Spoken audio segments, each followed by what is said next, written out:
We are live. Hello, hello. Hello. Hello. Yo, yo, How's yo, yo, everyone doing? yo. We got Rebel Traitor here on the sensor. He's back. You came back. Yeah. He's back. Yeah, it's been great. What do you mean? Um What do you mean he's Destiny back? Junior He's hasn't been been here. able to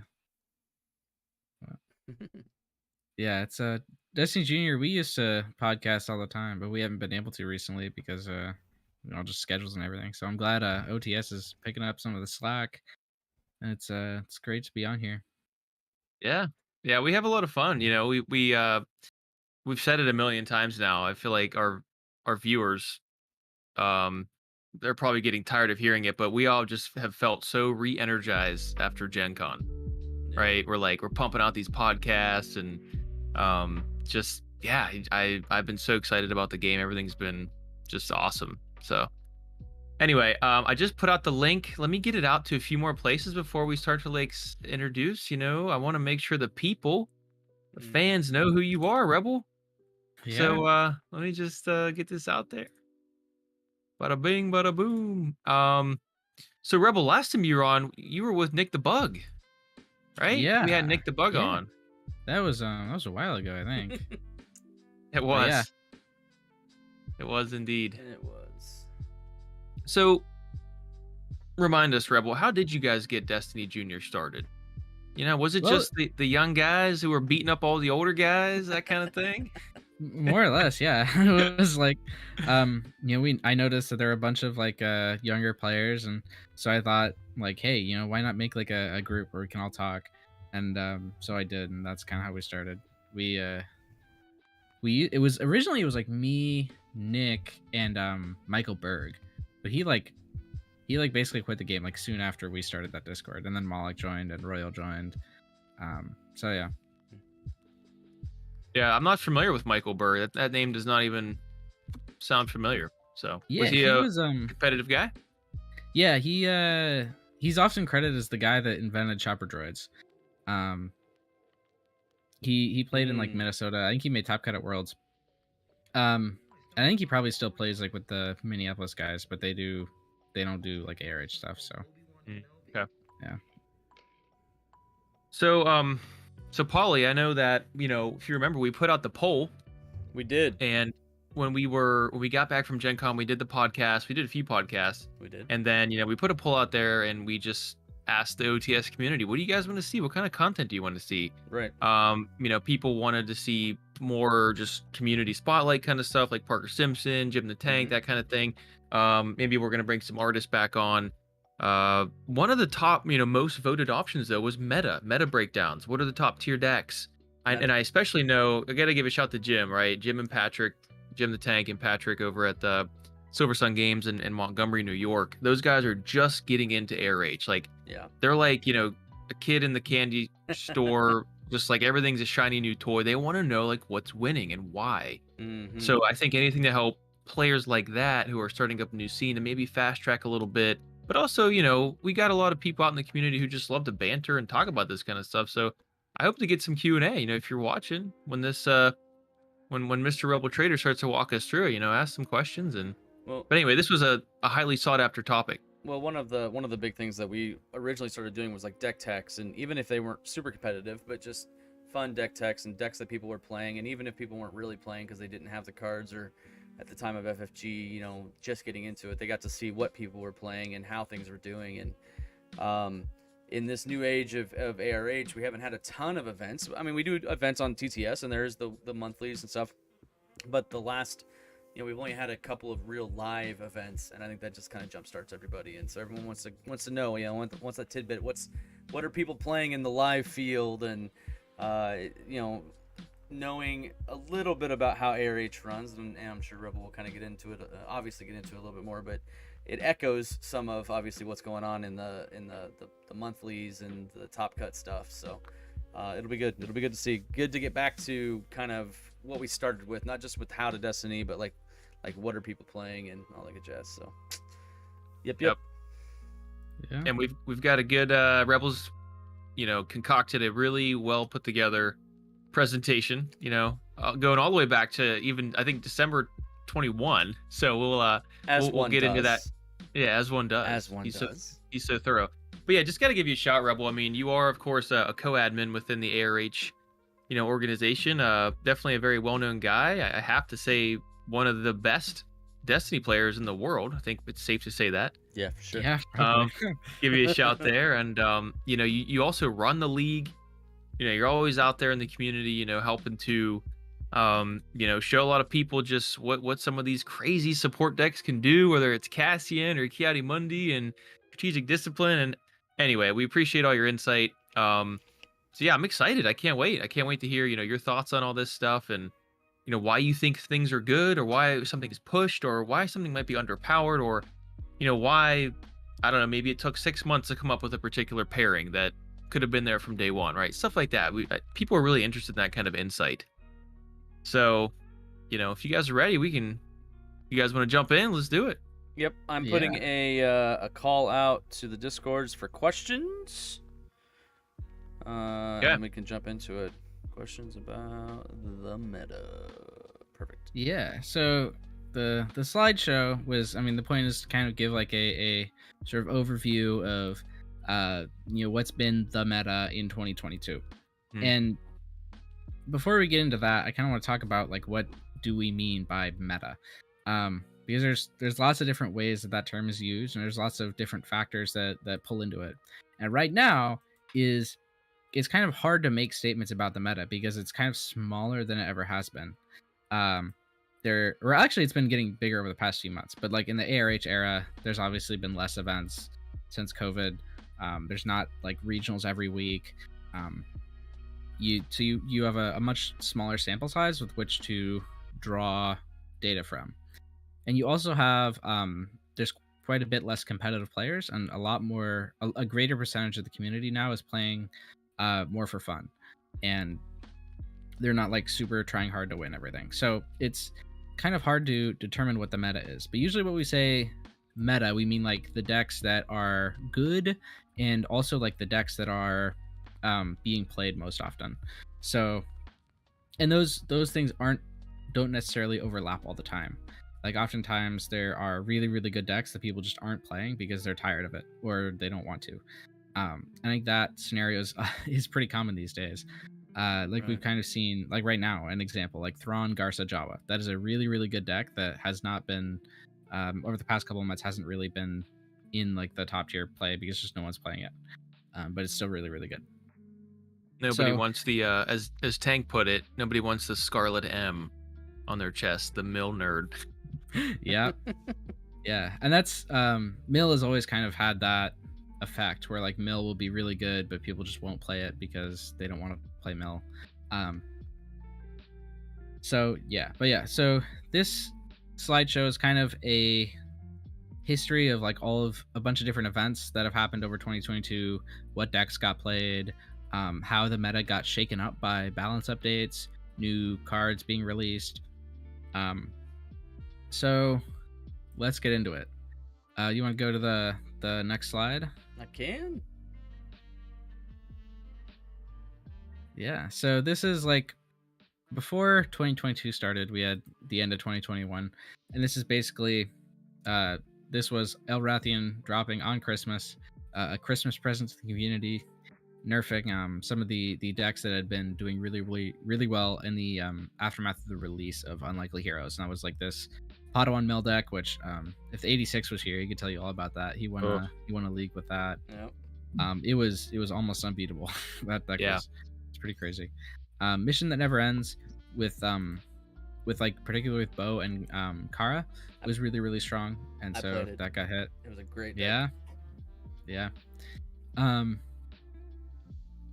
then also like Commander Cody, because he was kind of underpowered, got a bit of a buff. So that's kind of where we are going into the start of 2022. So you want to go into the next slide? It's crazy if we could just reflect on that a moment, like a +1, a +1, a -1.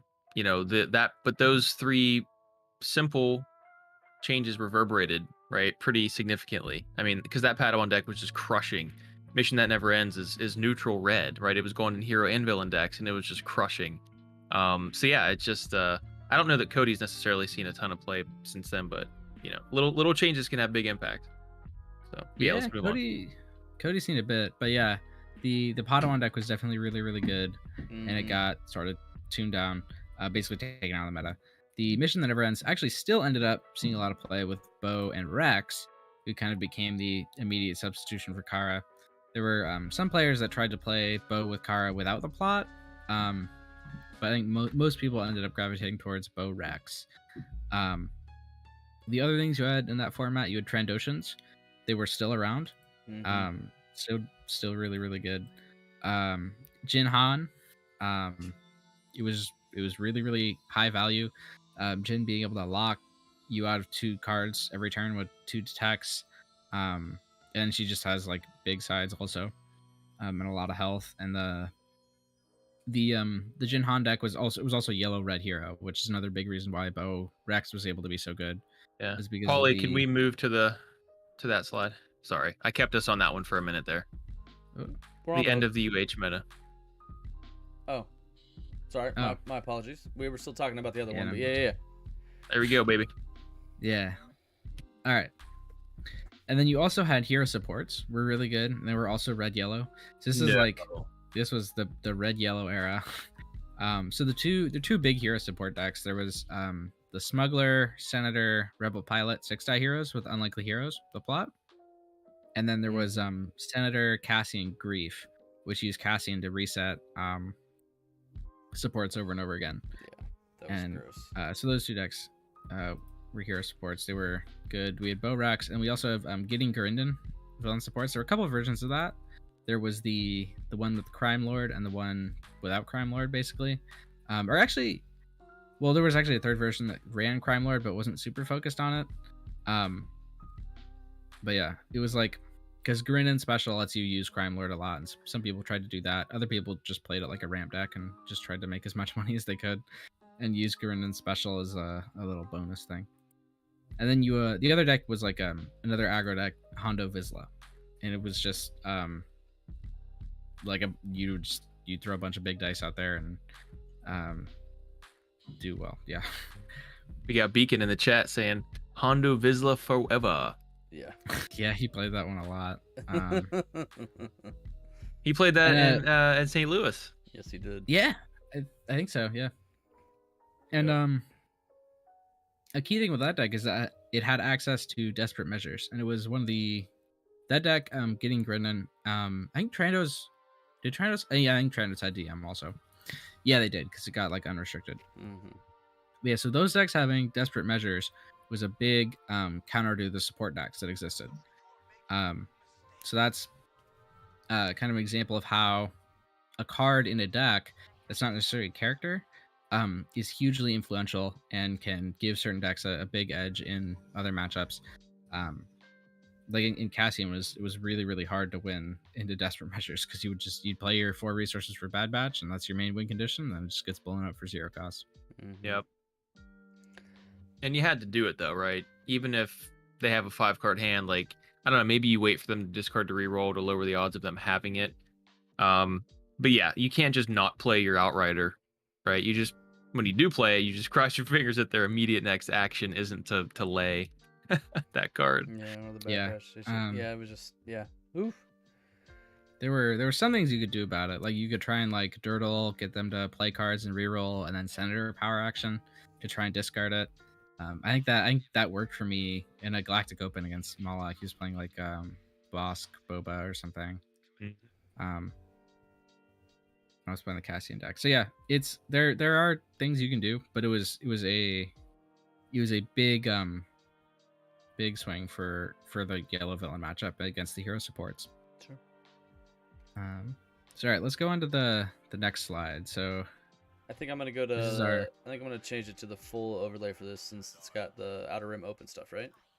Yeah. Let's do it. All right, there we go. So yeah, this is the outer rim open. It was a big event on this format. 3 heats. It was won by, I believe, Liquid Snake on Bo Rex. I think it was Hippo on Trandoshans, and Malak, Malicious Malak on Hondo Vizsla. So we can see the the aggressive decks are dominating.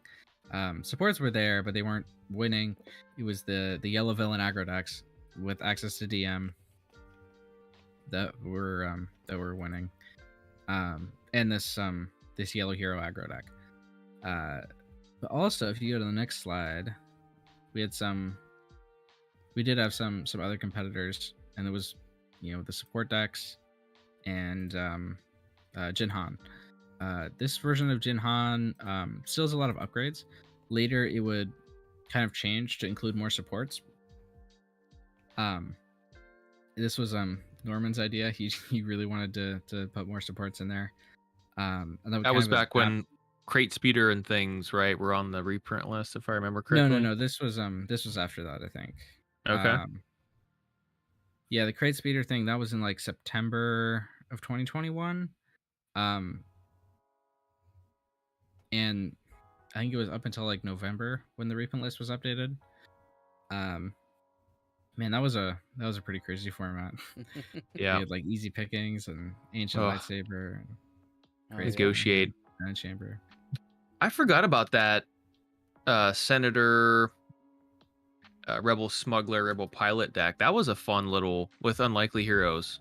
That was a fun little piloting deck. Yeah, that was my creation, really. I think it was Royal Sabox, but I was the one that played it the most. I ended up taking it to 5-1 at this Galactic Open. It was really, really good. You had so many ways of getting money. There were like 6 dice. Having 6 dice is just obviously really, really good. Mm-hmm. And yeah. So when do you ever go back to old decks like that? Just to surprise people. I suppose in the league, right, when you're incentivized to play different decks to get that bonus point. I mean, when do you do that? Do you ever do that, Rebel? I don't do it a ton. I mean, not like super old decks. But there are a lot of people that do that. There are like some people that will throw down like Hondo Vizsla because it's still legal and it's still good. Beacon Fire. Yeah. That's that deck in particular is a big one that people keep going back to. Yeah, I know Echo 3 loves that deck as well. Yeah, it's a good one. So. Yeah. All right. And on the next slide, we have what I like to call rogue decks, which are decks that weren't like super popular, but were played, that did well, but weren't necessarily super well represented and weren't really played a ton after. So we had like, you can see a bunch of different lists, like we had the Luke Kiadi Mundi deck. I think that was the only mono blue hero deck, or the only mono blue deck. Or that one and the Luminara Padme decks, right? The only blue decks that finished 4-2 or better at across all 3 heats. That included a blue character. It was just this format was overwhelmingly yellow red hero or yellow red villain. It was like mono yellow villain also. Was that Luminara Padme deck? Was that, I think Rando piloted a version of that? I think it was Rando Mando. I think it was Oakland Padius that was on the Luke Kiadi Mundi deck. Yeah. So yeah, and then you had like Cody Rex. Cody going down by a point, allowing you to play him with Rex. Interesting. That was Royal Sabak. He actually ran United instead of Mission That Never Ends, which is an interesting call. But it worked out for him. I do not miss United. Yeah, yeah, that card was Headstrong. All united them back in. Right. How many times have you heard that? Yeah, I remember like the Redemption mid-cycle in the top 8. I was playing against Vika. He was on Mal Savage, and I like turn 1. I just played Headstrong just to get the United over with, so I just didn't have to worry about it for the rest of the game. And it was like it gave him a lot of value, but yeah, I ended up winning that match though. So turns out it was the right choice. Do you remember Beacon Fire says Bane Zana is one of his favorite blue decks? Did it have a lot of showing in the Outer Rim? No, it didn't. It was legal. It could have, but it didn't. No one played it there, I don't think. I feel like Bane Zana popped its head up in a few league top cuts, if I remember correctly. Yeah. I don't ever remember it making a huge showing in any of the Outer Rims.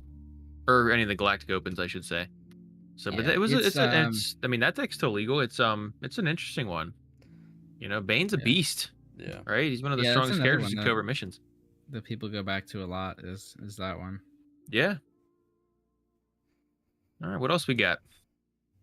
All right. After the Outer Rim Open, we had some league stuff. This is still in the month of January. January was a huge month for Destiny. So yeah. 9 months ago. It's crazy. Right. Yeah. So this the December league top cut, the way leagues work, if you're not familiar, is that you'll have a league played in 1 month, and then the top cut will be in the next month. So like the December top cut was played out in January. So that's what it's going to be like. You're going to see the previous month's top cut in the current month. And we also had the invitational. Every 6 months, there's an invitational for the league. The top 32 players. Usually we get a bit less than that. We don't fill up to 32. Get to play in an invitational. And these league top cuts are usually, I think they're usually the highest caliber of competitive play that is consistently happening. Outside of like the big events like the Galactic Opens and like the release tournaments, those are usually like big competitive events also. But the leagues consistently have really, really high levels of play. So and I'm not just saying that because I run them, but it is a really, really good experience for competitive play in the top cut of the league. If you want to know what's really competitive, look at the league top cuts. The actual league itself is usually, it's fairly chill. People play lots of different decks. There's a lot of casual players in the regular monthly league, but in the top cut it gets not cutthroat but competitive. Yeah, I put a link to the league sign up form in the chat. If you're watching and you're interested, you haven't signed up before, it's free. You have nothing to lose. Even if you sign up and don't play a single game, there's zero barrier to entry. Just give it a try. It's a lot of fun. I know I've improved over time just by playing in the league and getting my butt kicked a little bit. And everyone's always very open to answering questions or, hey, why did you play that card like that? I wasn't expecting you to do that. And somebody might explain their line of thinking to you. And yeah, it's a great way to learn, get regular games as well. So give it a try. And if you do well enough, you can make one of the top cuts as Rebel's been telling us here. Yeah, there are all sorts of people make top cuts. It's not just like the tryhards. Like Rando Mando has made the last one. He's not a super competitive player. He plays a lot of random decks, but he still made the top cut. So yeah, it's you can definitely do it. So back to talking about what happened last January. So we had the casting support stack. I believe it was Malak took down the December League. I think it was Norman on Jinhan took down the Invitational. And we see Borax and Honda Vizsla were the runners up. So like this was a very diverse meta. You had a lot of different things that were good. Obviously it was mostly yellow red, but lots of different decks within that very broad archetype that were good. And you can see that in all these top cuts. Then also in January, if you move to the next slide, we had a return to in-person Destiny, at least in the States. I think there had been more events abroad, but in the United States we had the St. Louis regional. I wish I could have gone, but I could not have, unfortunately. There's that cool guy in the top right of that photo with the OTS droid on his back. Look at him. Look at that guy. Dude, that dude was crazy. He had this crazy Frankenstein PVC rig for like trying to stream stuff. It was insane.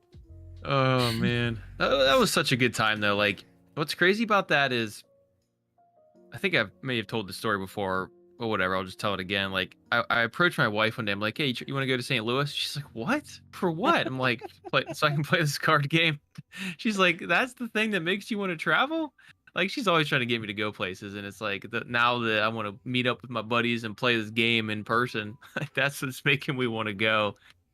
Oh man, I've already planted the seed. I will make it over to the UK one day.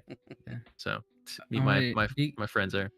I saw Beacon Fire said in chat about the league that it was he asked if it was the league where the my Senator Power Action hit his Canobite 2 rounds in a row. I think it was. I think that was that one. He's having I'm flashbacks, pretty sure you guys PTSD. were streaming that. I think Oh, it yeah. was, because I remember that. Yeah. Because it was so unlikely, and it got hit twice. So Yeah. drop it for free. But yeah, so St. Louis, it was really good to see all the pictures, see all the hear all the stories of people playing in person, even if I didn't get to go. And meta wise, there was a lot of different decks that did well. I think the top 8 was 8 different decks, or no, actually I think there were 2 Getting Grindins, but I think there was I think you're right, no, I think yeah. there were 2 Jin Hans, 2 Getting Grindins. I think it was like 6 different decks. Yeah, I was there, like I said, and I was actually, I think I was 2-0, and I want to say it was round 3. I went up against Nick the Bug, and he had this I had this insane round 1. I had Ahsoka, like she had Jarkai, she had like 3 weapons on her, but this guy, he manages to get his Crime Lord out, and he Crime Lords my Ahsoka. Turn 1 or round 1. I couldn't believe it, and I had my stuff here, like redeployed over to my Senator. So I was playing Ahsoka Senator, Path to Mastery, and like my Senator almost pulled it out. But anyway, yeah, that was a great time. Yeah, St. Louis is great. It was a little bit weird too, because like I think there was 24 of us, and we for some reason allowed a top 8. It was just like, Hey, people wanted a top 8. We're gonna let it the happen. top 4 decided to let the top 8 play. Yeah, That's true. It's their fault. and then that, they all lost. Yeah, it's their fault that one of the 5 through 8 ended up winning. Yep. Yep. It was all like in the top 4. All the top 4 lost to 5 through 8. That's true. Yes. Yeah. And it was Elrathian ended up winning it with Yep. Trandos. Second place was Vance on the 6-die hero deck, the Senator, Smuggler, Pilot. Yep. And that kind of led to a lot of people being really kind of fed up with Trandos. They kind of already had been for a while, but there were a lot more pushes to nerf the Trando deck, and as we'll see, it eventually succeeded. Yep. Um, We've got 6 or so people watching now. I just want to give a quick recap in case you're just tuning in. We've got Rebel Traitor here with us. We're doing a 2022 meta in review. So we've talked about numerous events that have taken place throughout the year, and right now we're still in January of 2022 because so much has taken place. So yeah. All right, we can continue. So all right, if you move on to the next slide, the last big thing in January was the release of Galactic Struggle, the 2-player game. And so this wasn't super impactful on the meta immediately. We had Lavish Cape, which became playable immediately. We had Tight Interceptor, which immediately benefited Iden Wedge. You had the release of Lando, who would kind of become a like kind of a tier 2, tier 3 character eventually, but not immediately. And then the other big thing you had was a controversy with T65, X-Wing, and Afra, because there was a deck going around, not really like a specific deck, but just like a concept of you play Afra with a bunch of Hailfire droids, and then you essentially loop the X-Wing with Hailfire.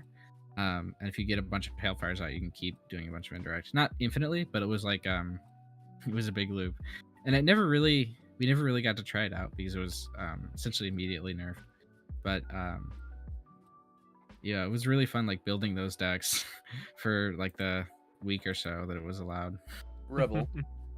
Yeah. Beacon wishes to have you make an addendum to your slideshow and say that Galactic Struggle did have an impact. He was the Galactic Snuggle champ, if I remember correctly. Yeah. Yeah, Beacon Fire was the Galactic Snuggle champ. That was fun. I didn't get to play in that. I wanted to, because that was Yeah, I don't just think I did everyone. either. It was like everyone. You had to. I forget, how was that even run? Did people like flip a coin and you got to decide, or you got either the hero or the villain deck, or did you just pick one and you had it the whole time? I don't remember how we ran that. I'm not sure. Beacon, let us know in the chat, because I don't remember. But yeah, so the Effort loop it wasn't ever really super competitive. We could never really get it to work like against like top tier decks, but yeah. So Beacon says if you were on the right side, you were hero in the pairings. Okay, So so just based there's on a the chance you could pairings. switch each round. Yeah. Yeah. Interesting. Cool. All right, but now we're done with January. So let's move on into February, and we have the first event is the January Top Cut, the January League. And this ended up being won by Hippo on Jinhan. And in second place was Norman on Iden Wedge, which Iden Wedge benefited a lot from the release of TIE Interceptor in Galactic Struggle. So even a small set of cards can change a deck just with that one card being added. It can make a deck go up really high. And Iden Wedge was already like somewhat competitive, but TIE Interceptor really made it big time. And we also we had a Bane Zana showing in this league, even though there's no picture of it on screen. We had Mephisto in top 4 with Bane Zana. And you had I believe Wilwit in top 4 also with the Cal Kestis and Kiadi deck. He was a big fan of that deck. Played it a lot, made the top cut with it. And we also had Malicious Malak play Benthic Kiadi Mundi in the top 8, which was kind of an innovative deck. He ended up losing to Norman. There's a video of it on the Destiny Junior YouTube channel if you want to go back and watch. Yeah, it was just interesting things. More Blue Hero played in this top cut than had been before, because of Kiadi Mundi. Kiadi Mundi is probably the big thing that's keeping Blue Hero around right now. He's just a really strong character. He can do a lot. The discard Jedi pile Saber. interaction, so strong. Yeah, and his dice are just really solid. Also, like there's none of his sides are like bad. They're all resolvable. Yeah, because Blue Hero, one of the things it has going for it is Jarkai, right? Mhm. And his 2 focus side is just absolutely massive with that. So yeah, I think any card that lets you interact with other, like, he essentially makes your deck bigger than what it is. And having any type of card manipulate, or not card manipulation, but card draw or card filtering, and being able to play extra cards, I think it's just a strong design space.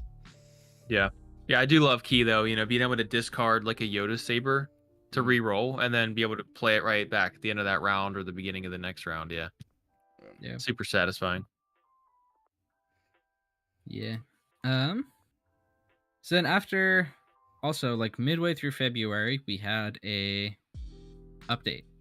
If you want to go to the next slide. Yep. So that we had an update to the reprint list and to the holocron. So there were a lot of changes here, a lot of them, and they made a pretty big impact. So off the reprint list, there were a lot of other cards, but the big ones: Negotiate, Crime Lord, and Hailfire Droid Tank. Crime Lord was a big hit to Gideon Garindon, obviously. The Hailfire thing was mainly for the Afra X-Wing combo. And Negotiate ended up hurting a lot of decks because they had relied on it for removal, particularly like Hero Sports, like Cassian and the 6-die deck used it a lot because it was really high value in decks that don't have like super relevant character dice. Right. And lots of other decks around it also, but those decks were the main ones that got hurt by it. Also in this holocron, we saw Trandoshan Hunter finally get a +1. People have been calling for it forever. And he finally went back up to 12. I think he had been at 12 during Gandakron, and then FFG lowered him back to 11. And then the community, like the ARH, ended up raising him back to 12. So Transition's been through a cycle. But yeah, finally at +1. I think most people would agree that's for good. Bo also got a +1 because of the Bo Rex deck that had still been competitive. He wasn't it's been competitive. It had been widely popular because it was out of the meta decks. It was probably the easiest one to pick up and play. But it wasn't winning a ton. It won, like, it did win a Heat of the Galactic Open, but it wasn't super strong compared to everything else. But still, it, like, the mission that never ends still was a design worry. So they ended up hitting Bo because she is really, really good at 16. We also saw Jin and Han restricted, so you just can't play that pairing anymore, which obviously just killed that deck. And then we had Unlikely Heroes go to +1 to kill the 6-die hero sports deck, which was pretty problematic. Having 6 dice that are all really good is pretty problematic. What? Yeah. We saw Aiden go up by 2, which pretty much killed most of her pairings, the 3-wide pairings and the wedge pairing with AR, and the Rex pairing with Relentless Assault. So now, I mean, nowadays you can play her with Rex and no plot, but it's eh. Yeah. She's just yeah. too limiting, I think, on design space, right? I mean, anytime you can break faction, limits and rules, it's just deck building restrictions are there for a reason. And anyway, yeah, she's problematic. Yep. And then we also saw Reiko, Hardin, Obi-Wan go down by 2 points, which would not be immediately impactful in the meta, but it would be in the long run. Yep. With the emergence of Reiko Callus, which we'll get to later. All right, so moving on. He needed some love. Reiko needed some love. I mean, he did. Yeah. All the Arguably iterations. got too much, but all the iterations of Obi have been like, Obi's one of my favorite characters in all of his different iterations, and he's always been hard to build around or pair up with because he's usually very high point cost. So I was happy to see the reduction, but yeah, we'll see the impact later. Yeah. All right. So after that event, we had the Unlikely Heroes mid-cycle, which saw more blue heroes. We saw like DJ Claro's weird Grogu Path to Mastery deck get top 4. We had I think it was Eric on Anakin Kim lose in the finals to Hippo on Honda Vizsla, because as you can see, if you look back at the holocron thing, you don't have to go back, but Honda Vizsla did not get hit at all by the balance update. So it kind of remained on top and ended up winning the Unlikely Heroes mid-cycle. It was not a super well attended event compared to the other mid-cycles that we've had, but it was still relatively good attendance. Yeah, and we also saw Game Slayer's Bala Tarkin deck make. I like seeing Bala tick, because he was he was from the very first ARH set, and he was like the big. He was one of the bigs from that set, and I'm glad that at least for Unlikely Heroes, he was still being played. So I still look at him every now and again. I used to play a Balatik Bazine support deck with like Entourage and stuff when that was still in rotation. That was a lot of fun. You're playing it wrong. Reversal and what's that? You gotta play it wrong. You gotta play Balatik with double agents. Yeah, your ridiculous double agent deck. Yeah. Bala is he's kind of been pushed out a lot by Vizsla. Because they both occupy that same 17-point slot, and a lot of people prefer Vizsla, but there are lots of things that Bala can do that Vizsla can't. Like, he's a 2-resource side, Vizsla doesn't. He has Detect, which doesn't matter for a ton, but you could build your deck around it, and it could do stuff. That's a great point though about Vizsla, which I guess are they the same elite points? They are. Yeah. So I mean, he is just sort of overshadowed by Vizsla. Yeah, that's interesting. I mean, it happens, right? A little bit of power creep. What are you going to do 5 sets later? So. Yeah. All right. After that, we had we're moving into March. February, not as eventful as January. So March, you had the February Top Cut. You had the Nottingham Regional, and you had Adepticon. Nottingham, an in-person regional in the UK. Yeah, buddy. Yeah. So, let's see. That was taken down by Honda Vizsla. The February top cut was taken down by Gideon Gurinden. I think it was Echo 3 that won the Nottingham Regional. I can't remember who won the league. But yeah. And then we also had at Nottingham, you had some interesting decks, like the Thrawn Tarkin deck and this Vader Krell deck, which I think came second, piloted by Drac. Yeah. Yeah. He always was on Krill in some Yeah. iteration. That was his pet Yep. deck. He would always play like a lot of those. He would play Infuse the Force, the one that's like spotted Jedi to do something, spotted Sith to deal damage. Yeah. Mm-hmm. Yeah, it was like I think a covert missions card, and then there were some other cards that did damage out of hand, unending hate, and some other stuff. So yeah, it was a really interesting deck. He loved those kinds of things. Yeah, that's cool to see Pong though making a dent. Yeah. And then the Adepticon event was taken down by Cad Towson. I'm not sure who. I don't think the person that did it is on Discord very often. It was like Cad Towson high stakes. It was interesting. It's very interesting. Didn't really show up anywhere else, but it won that event. I like Cad. I know. I'm sure we'll talk about him a little bit later when we talk about the next Holocron update. But yeah, I'm a fan. I will say though, don't forget his passive ability. It feels really bad when you forget. I've done that before in a league game. It's like you just forget to steal their weapon, and you feel bad about it. Mm-hmm. Yeah.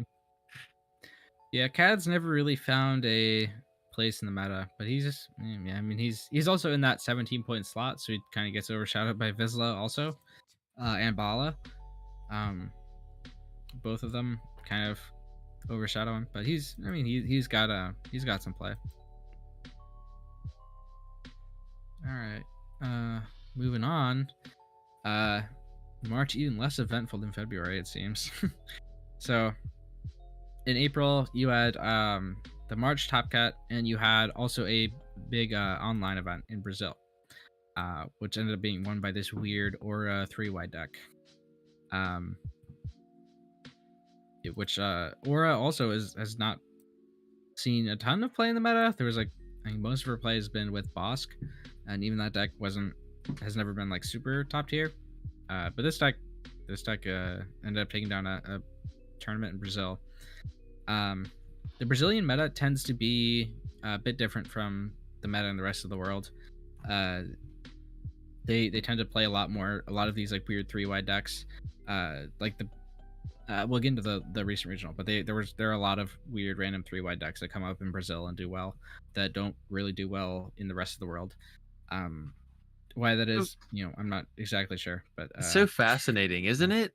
It's like we all have access to the same cards, and yet these differences in play style, just how that forms, like you said, the local meta. It's like this little microcosm of competition. It's just so interesting. I mean, you see with all kinds of stuff with sports, right? Mm-hmm. Yeah, it's super cool. Super cool. Different play styles and yeah. Yeah. And so then the league ended up, Eric actually took it down with Cal Cam.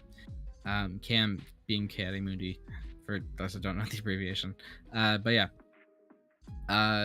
Blue Hero finally taking an event down. Is that when we still had Neiman training? Yeah. With Path to Mastery? Yeah, that was a super cool deck. I remember thinking, wow, he's really concocted. I remember watching that match, or a handful of the matches he played in the Top Cut, and I remember thinking, man, what a cool concoction here. Like, he was turning Cal's passive online, like turn 4. All this craziness. I mean, it was just unbelievable what he was able to do with that deck. That was a lot of fun watching that. Yeah. Eric has played that Cal Cam deck a lot. It obviously lost a lot with Neiman training going out of rotation. But he played it like he was actually one of the few people that was able to be competitive against the mill deck, because the Blue Hero deck was actually Cam's ability and the fact that it just is pretty aggro and has Cam's focus sides, was actually able to be somewhat competitive into the Patient Padawan mill decks. So you had that. You also had Bane, Xana showing up in top 4. I think it was Beacon playing that. There you go, Beacon. You also saw a Cassian reset deck in top 4 from SevDev. It's the Cassian deck also didn't really get hit that hard by the balance update, so it lost Negotiate, but that was about it. So yeah, it kept doing well, but not a ton of people played it because they just kind of didn't want to. But with April wrapping up and going into May, we had a new set release, Seeking Answers. You want to go to the next slide? I did. Yep. Awesome. So yeah, this set saw a release of a lot of new cards. Set releases are traditionally the time in Destiny where you see the meta change the most. More so than anything else, a huge injection of new cards tends to change the meta a lot. And Seeking Answers did. You see like all sorts of new combos, like Black Rasanan ended up being taken up by a lot of casual players. Play BK. Callus came in. He changed a lot. Boba provide new pairings. Sabine, just a really high value character. And the elephant in the room, Ray. Ray was the talk of the town for a while. She was just seen as really, really good. There was actually an emergency ban to United to just prevent the Ray deck from being able to use that to dodge all the removal. But yeah, she was all over. Everyone was either trying to play her or beat her, or they didn't play her because they didn't want to. Right. Yeah. So then at the Seeking Answers release tournament, you kind of see that play out. If you want to go to the next slide. Yeah, and this was actually taken down by me on Cassian, not Ray. Because I didn't play Ray because I didn't want to. It's not my style of deck. And I thought Cassian had a good chance of beating her. There's no desperate measures anymore because with the release of Seeking Answers, Spark of Hope rotated out, which means no more DM. You little scoundrel playing in a previous meta deck. Yeah. My deck actually only had 2 cards from Seeking Answers. It was 2 moisture farms. Right, I remember that. It was the least amount of card change into a new set. Yeah. Moisture Farmers was so good. Yeah, but the deck was actually pretty heavily influenced by the release of the new set because it ran Roll in the Mud and Block to deal with Ray.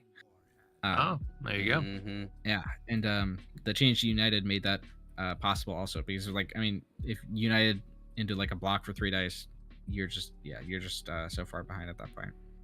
I played Knight and the Bartender. What is that? We got Ren and Garza Whip. What the heck is that concoction? Yeah, that was a deck mainly built around No Room for Failure because back then you could use it on any die. You could use it to get resources. You could use it to do discard or damage. And so Garza essentially lets you get a free focus every round to get around the No Room for Failure restriction on rerolling. So she can let you flip either her die to anything or Ren's die to anything. And so this deck was actually really, really, really, really high value. It got nerfed pretty quickly, so it didn't end up winning anything big, but it was there. Vika also took the Boba Royal Guard No Room for Failure deck to second place at the tournament. We had 2 Rays in the top 8. One of them made top 4. It was Norman and Beacon, I believe. I think Norman made top 4. And I actually ended up playing them both. I beat both Ray decks in the top 8 with my Cassian deck. Nice. And we also had I do remember that. So we had Reiko Callus actually popping its head up way back in the SA release party. That's interesting. I think the guy that played it made top 8 and then had to drop. Yeah, JV Blue played that version of it. I played my version of it, which was played the OTS way, which was completely wrong because I failed to realize that the plot could be played for free. And I built it more around weapons than I did around like hand disruption or Callus's effect was more just for extra ping damage. I was trying to get a bunch of weapons on Reiko with my version. Yeah, the version that GV Blue ran was very much focused on the hand control. Later versions would run more supports and tend to focus more on almost trying to ramp and just playing value stuff rather than abusing Callus's power action. But yeah, one of the big strengths of this deck is that it's able to be an aggro deck that can hit the hand. It can you can get a lot of hand knowledge. I mean, if you have the battlefield, you just straight up get to look at your opponent's hand, which is really, really good. And you get a bunch of you get rewarded for that with Callus. There's so many ways that you can get rid of cards of the hand with intelligence operation and with Callus's power action. You know what's funny about that? What you just said there, Rebel, that's the reason why Trandos and Face the Enemy were restricted, right? Yeah, pretty much, because it was an aggro deck that had really easy access to hand control. Yep. Traditionally, hand control has mostly been the prerogative of support decks. Yeah. We also saw Benthic Zori and Vizsla Deathwatch Mando, which ended up the Vizsla Deathwatch Mando kind of stayed around as like a tier 2 deck, but Benthic Zori kind of dropped out of the meta. Despite Zori still being a solid character. That was Royal Sabak deck, wasn't it? I think so. I mean, I'm a fan of Benthic in general, and Zori just was an awesome card coming out of Seeking Answers, and so I loved seeing that deck. But yeah, I wish it still held weight. Like it doesn't. It kind of does when it does what it wants to do. I mean, it can make a ton of money, but yeah, I don't know. It's a cool deck. I liked it. Yeah. Mono decks can, they can be pretty niche. Just depends. Yeah. I'm a fan of mono decks though. I have to say. Yeah. It depends on what color you're doing. Like mono red traditionally is just not ever been really good. Right. There were some Iden was kind of the exception to that because she let you bring in both stuff. But traditionally, yeah, it's been like mono blue has been good. There have been mono yellow decks that are good, and mono red is just kind of sucks. And mono gray is like the random man of territory. Yes, we love you, Rando. All right, so also before the Seeking Answers event, there was the April Top Cut participants had to submit their lists, and 5 out of the top 8 played Ray. And the finals ended up being a Ray mirror, and Ray won. Yeah. Also in the top 8, we had a Benthic Zori, we had a Leia Padme Mill, and we had a Afra deck played by, I believe, Stevdev, who was like Afra, Elite, Night Sister Acolyte, and Incinerator Trooper with Strategic Discipline. Oh, okay. That's interesting. Yeah. I love Afra. She's one of my favorite characters. Yeah, for sure. Yeah, she's really fun. Interesting. Okay, cool. I can't believe we're just early in April. This is wild. Well, this is in May. This is the April Top Cut. Right. Yeah, that's true. Right, because we released Seeking Answers. Yeah. Okay. But yeah. After that, just shortly after, we had a Holocron at the end of May, which ended up adjusting some of the imbalances of Seeking Answers, and yeah. So okay, lessons to be learned here. A lot of stuff going on. So going into after the release event and the Top Cut, there were some meta developments that kind of happened without there being any tournaments really, and that was like Owen Baru Lars became like pretty popular among a lot of the competitive players. There were like a lot of the decks. There was like Owen Baru and Leia. There was Owen Baru and Riken with AR. Lots of different decks that use Owen and Baru to just get a ton of value with Jedi Temple Guards and Tusken Camp and just all the other hero support stuff. And so that ended up getting hit. You had Baru going up by a point, Jedi Temple Guards making you spot a Jedi or Apprentice to make it elite instead of just being able to make it elite for free. And then Tusken Camp having to remove both the Tusken dice instead of just any random character die to get the money. really brought that power level down a bit. Yeah. You also had Rey get touched up. Her ability made it so that she can't she can't heal with her thing. She has to, or she can't deal the damage when she heals with her ability. She has to remove the die to heal. Right. And Greed can be a powerful ally. Also made to cost 4 resources to reset to make it essentially not an auto win into supports, right? Because if you're Rey and you get Greed, then support decks essentially can't function because they can't eat another Rey activation. Yeah, people don't like resets. I think is you Yeah. know nobody liked Admiral.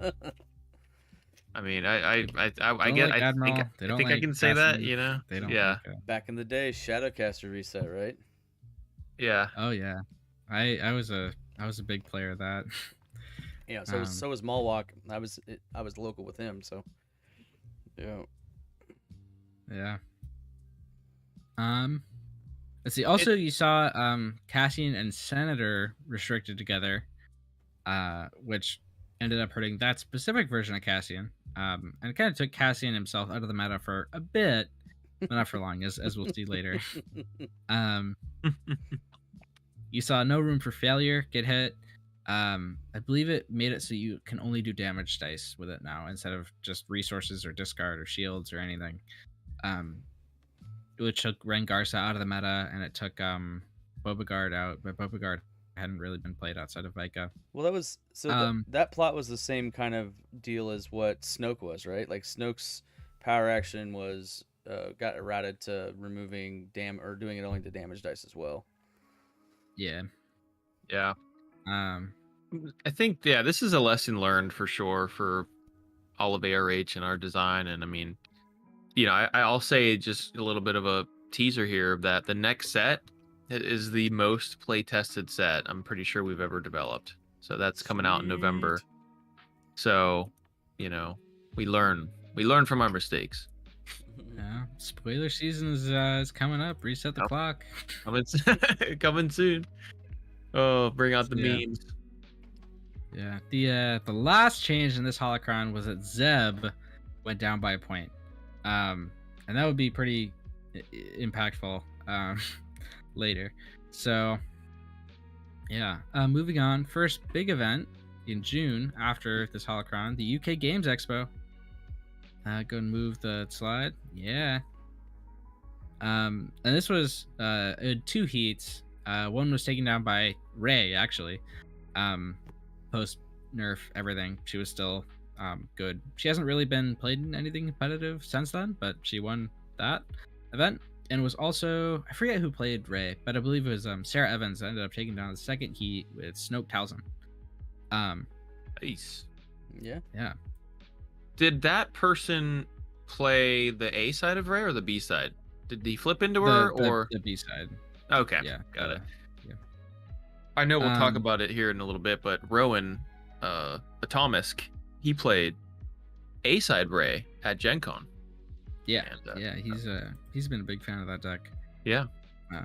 Yeah. So also at this event you saw Janna IG-11 losing the war being competitive. That was kind of a brief little flash in the pan. Also, that deck has kind of also dropped off since then. You saw Hondo Vizsla, I believe that was Echo 3. He loves that deck. Yep. You saw Lando Senator, Rescue Han, which has been, it's a deck that I'm a big fan of. Yeah. I've played it a lot, but yeah, it did well there. And we also saw, I believe it was Boba Zeb that did well. Which ended up not being the most popular version of Zeb, but Zeb showing at 13, he's really, really competitive. Whereas 14, he wasn't really ever played, which is why he got the -1. But at 13, he's started to go all over it. So and make him 13.5. If only. If you move into the next slide, we have you'll see how dominant Zeb became in the melee top cut. 4 out of the 8 decks were Zeb, and it was 4 different pairings. There was the Boba version, the Ahsoka version, the Sabine version, and Kara. This version was running Kara with Stay Ahead, There was a version with Kara and strategic discipline that will become more popular later. We also had 3 people on Cassian. He's back with strategic discipline this time, running him and Wolf and Grief instead of Senator and Grief. And you also threw in the plot strategic discipline. It's a mouthful to say. But yeah, that deck it draws a lot of cards, and yeah. And then the eighth deck was Norman on Chewy Sinjir. Which Was he that deck is trolling? actually no, it was actually a pretty good deck that he had been building towards the end of the previous meta, but never really played it because he just didn't get a chance to. But it was actually fairly competitive. Because you'd play a bunch of supports, just get all the value you can with yellow red hero. Sinjir at 13 is actually not terrible. Like, I mean, at 17 he was obviously really bad, but at 13 he's actually like he has some play. Yeah. So yeah. He doesn't have to compete with Han anymore, right? Yeah. So well, he still does technically. Han Transformations is still in the game, but he's 14, right? Isn't he 14 now? Oh, yeah, I think he is. I think you're right. Yeah. But yeah. So I have a question though for you, Rebel. One Yeah. of the things we haven't really talked about with Seeking Answers, that was the introduction of the reroll symbol. Oh, I mean, yeah. I know that's just more of a mechanic than not even. I mean, obviously, yes, it's on numerous cards now. And yes, the card pool got larger, but that as a mechanic, what do you think? How has that impacted the meta? You know, are you seeing? Are we seeing a lot of that, or no? No, not really. We're not seeing it very much. The only cards that have really been super competitive with rerolls have been Leia and Jedi Temple Guards. And those, even on those the sides, you don't usually use them. You usually reroll it, ironically. Just because it's not considered super high value to use a whole die to just get a chance of getting something better on other dice.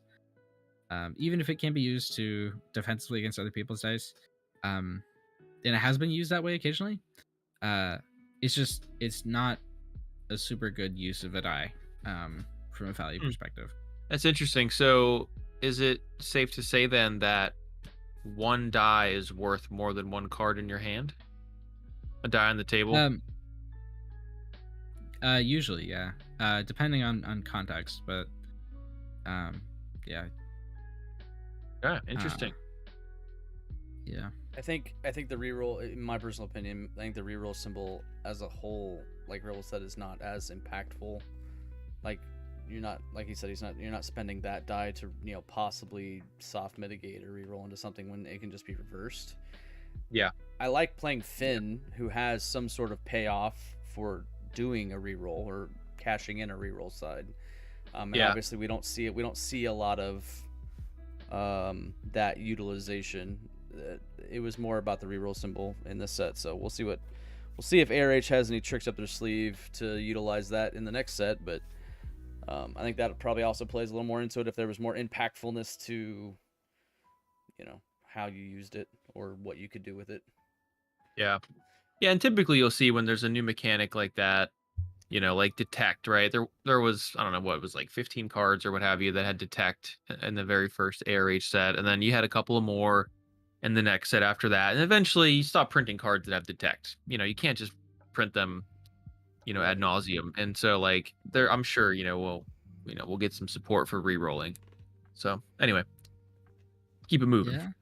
Yeah. Finn has always been really fun, but he's never really found his way into competitive spaces.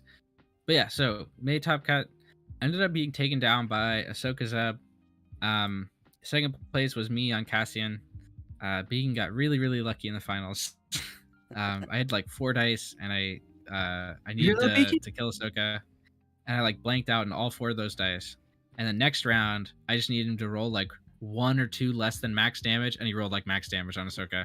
And like had I just like had like one or two of those dice rolls gone different, I would have won that game, but I didn't. I love so congrats, Ahsoka. Beacon. She's so much Yeah. fun. Yeah. And the Ahsoka Zeb deck would kind of come to be supplanted by a lot of the other decks, but it's still really good. Yeah. So moving on, after May, we had the Coruscant Open. Or I think this was still this is like in early June, I believe. Mm-hmm. Yeah. So this event, 2 of the 3 heats were won by me. I was on Rego Callus and on the Cassian deck. And we also saw old Ben Kenobi take down Heat 2 with Bosk Fennec.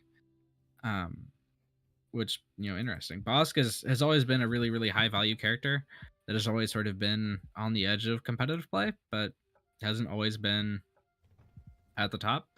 But he's really, really good. And old Ben Kenobi showed that he was still really good. But yeah. That hunt and eliminate plot, I haven't seen that get a ton of play. I mean, of course, it's somewhat restrictive as you have to have 2. I mean, it's 0 cost, but you have to have 2 bounty, or your entire team has to be bounty hunters. But it's pretty brutal, right? After you deal damage to a character with a bounty on it, exhaust this plot, force them to choose and discard a card from their hand. Yeah, I mean, that's like, especially now with that other card, Most Wanted, I believe. It's anytime you deal damage to the attached character, it's a downgrade. Or no, what is it? I forget. Something like the force them to discard a card from their hand when they activate, I think it is. And yeah, that's pretty cool. Like, hey, I want to build a deck with that now. Yeah. Yeah, and so what's an interesting thing about analyzing the meta here is that at this event, Cassian was really like at the top of its like in its heyday. Because like the Thrawn Mill deck hasn't really been discovered yet. So, and that was like that would end up being Cassian's big like the thing that beat it the most. Zeb was not super popular at this event, so Cassian really had like every chance to do well. But out of all 3 heats, there were like 2 people that played it. It was me and I think Random Mando played it and he won. So just like an interesting thing there is like that even if a deck is really, really good, a lot of people just won't play it. There's because we have a limited sample size, so it's kind of hard. It's harder, makes it harder to look at the meta because yeah, sure, players aren't gonna super optimize the way they would back in the day. But yeah, also at the Coruscant Open.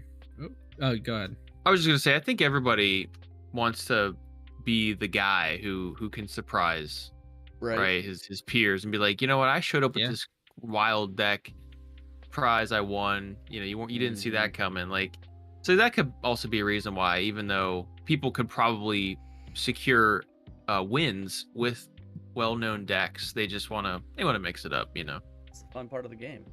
Yeah. You want to topple that, the king of the hill. Yeah. Also worth noting that Reiko Callus had not been had kind of been out of the meta since the release tournament, and this kind of brought it back into the spotlight. You know what's crazy about Cassian?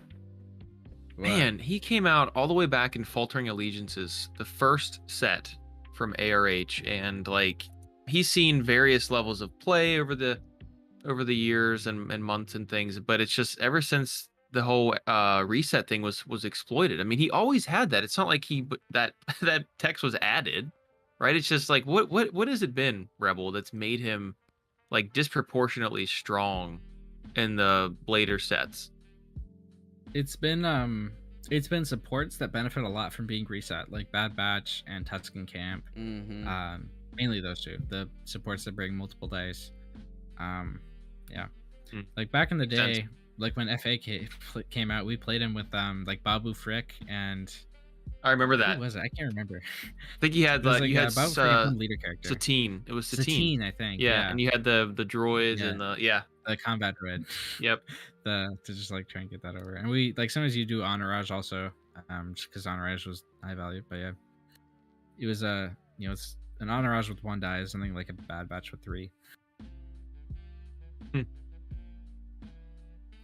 Yeah, so moving on, also at the Coruscant Open, you had a lot of sort of these hodgepodge of random decks. Like you had Liquid Snake on Pohan.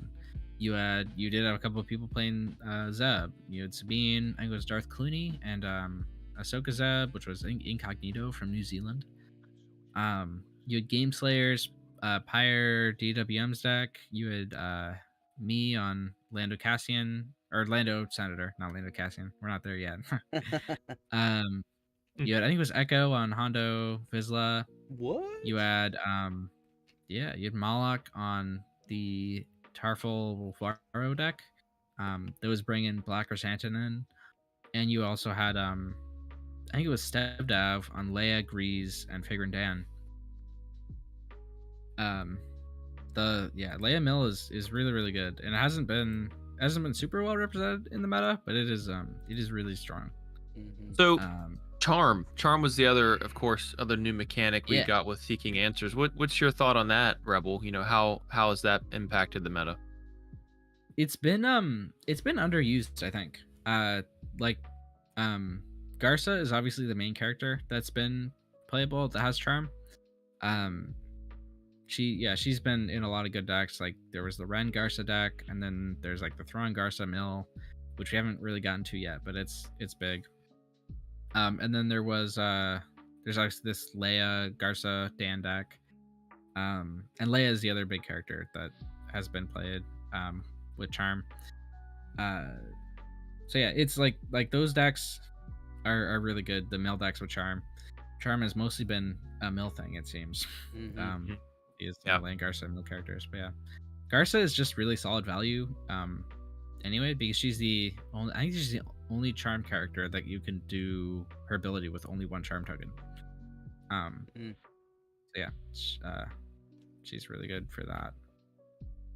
Sweet. Yeah, you're right. Remove one Charm token from a character to turn one of that character's character Destiny side.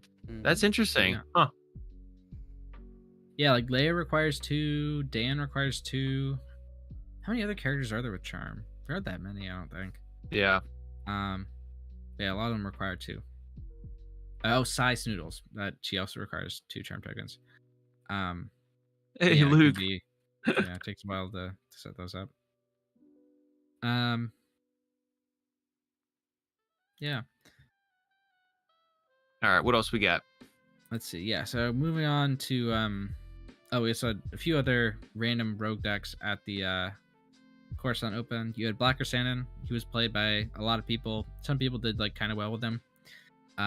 He's become like the new every now and then deck. There's like he's like the deck that a lot of like casual players just play because he's really easy to play and he can do okay. Every now and then we get like a new deck that's kind of like that, and BK is kind of the one right now. He's really easy to pick up and play, and he's actually kind of good. We had, I think Royal Sabak was on Grievous Vizsla.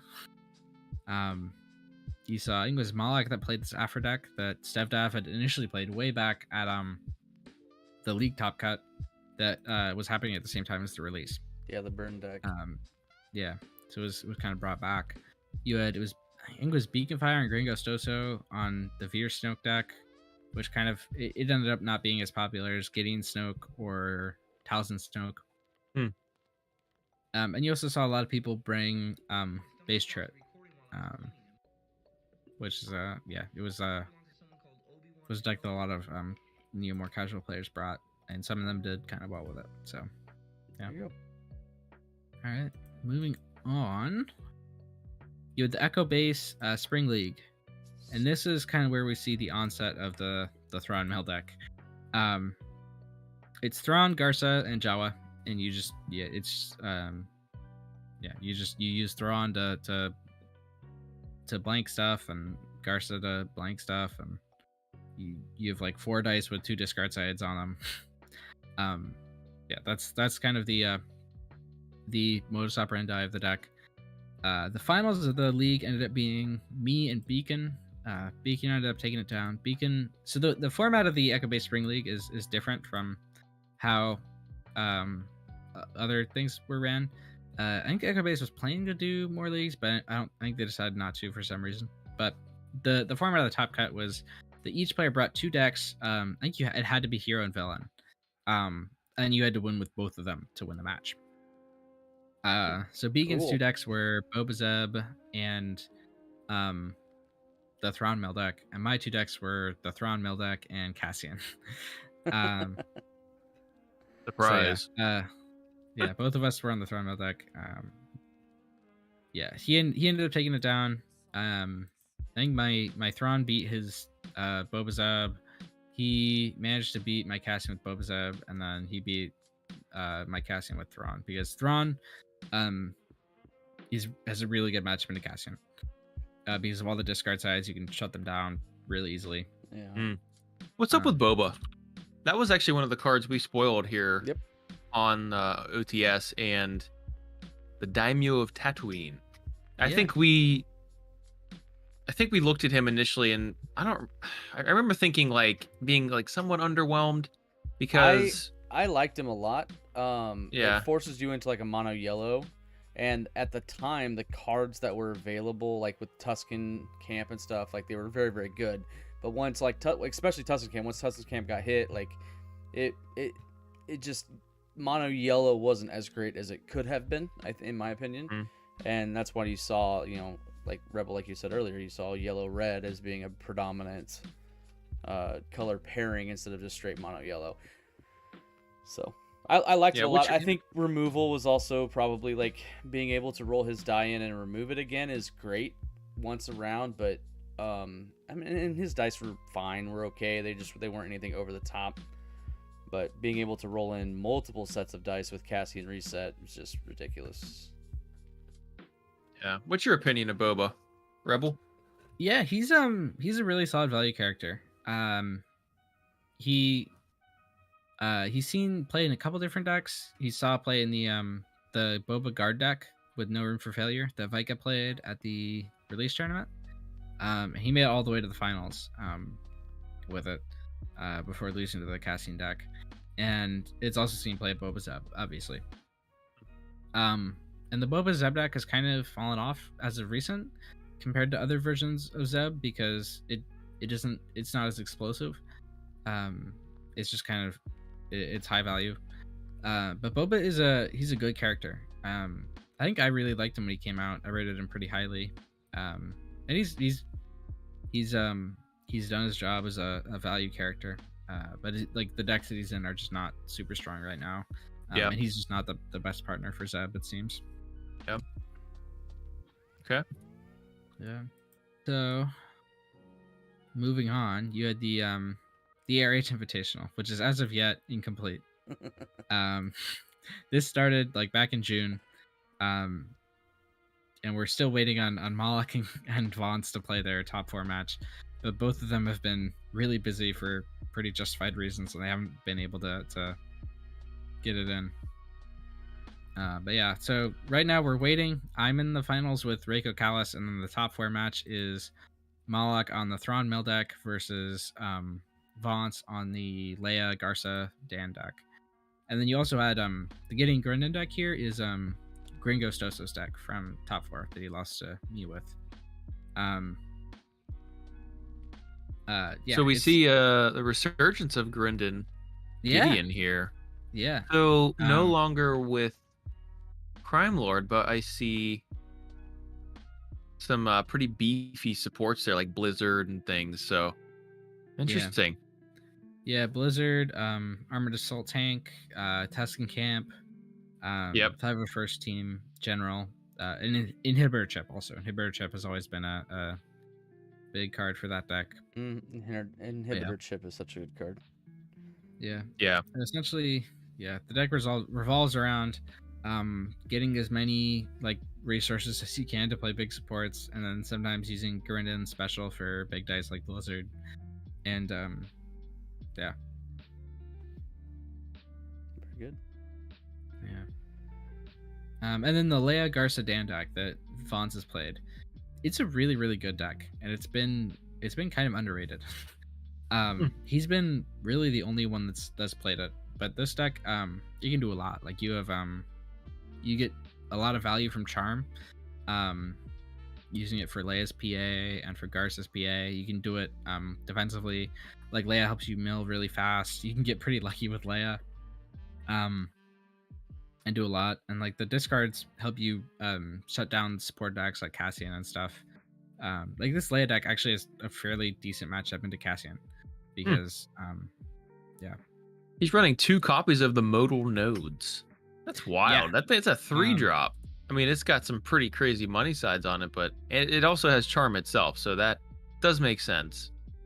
Yeah. And then the power action spot fingered Nan to turn one of your dice to a side, showing a resource. Yeah, that's pretty interesting. I mean, it's a big enabler for the deck because it lets you do like all sorts of things with charm. Like you can set up like your figure and power action in addition to like your main 2 characters like Leia and Garza. You can set up charm offensive with it better. Yeah, it does a lot. It has, it makes a lot of its money back really easily, and it makes shields also, which is what you want in mill. So Yep. yeah, I think Vance's list is a bit not fine-tuned, but still it's a really good deck. Yeah.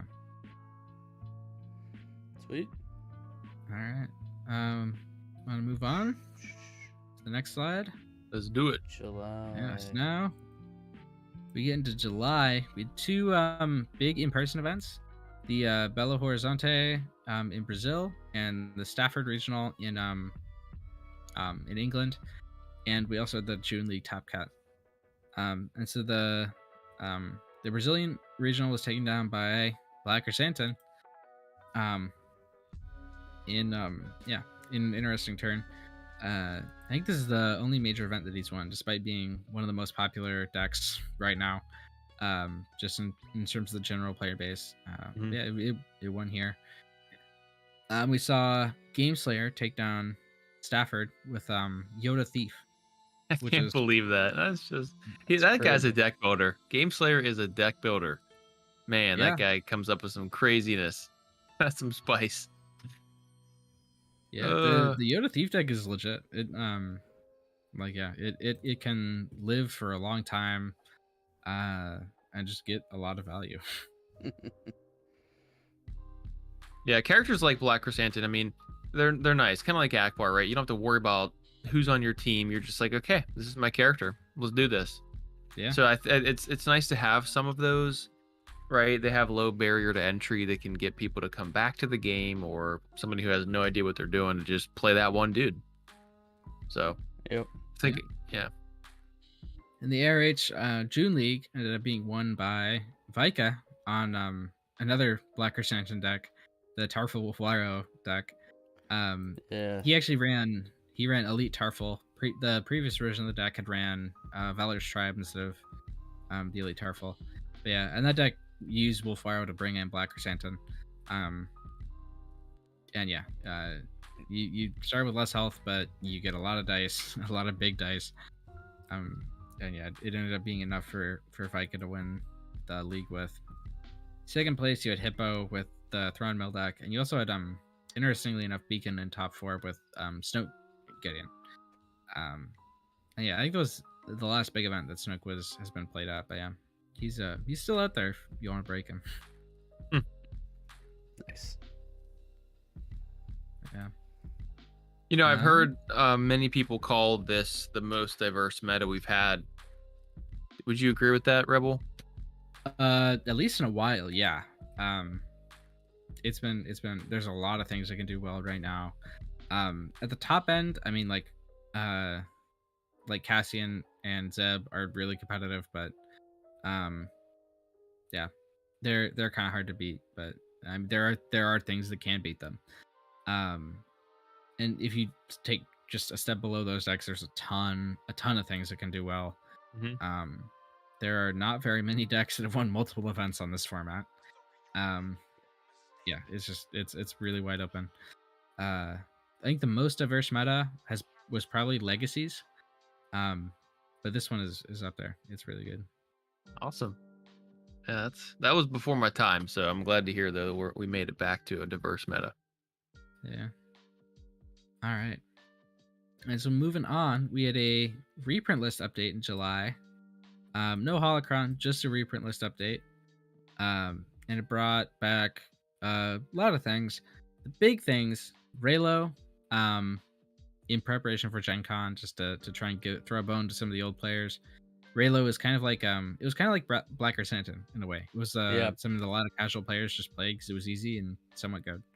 Yep. And then you also had Jedi Mind Trick and Jedi Lightsaber brought back. And the Jedi Lightsaber particularly would have a pretty big impact because it would give Kiadi Mundi more tools with, which would put Blue Hero back in more competitive spirits.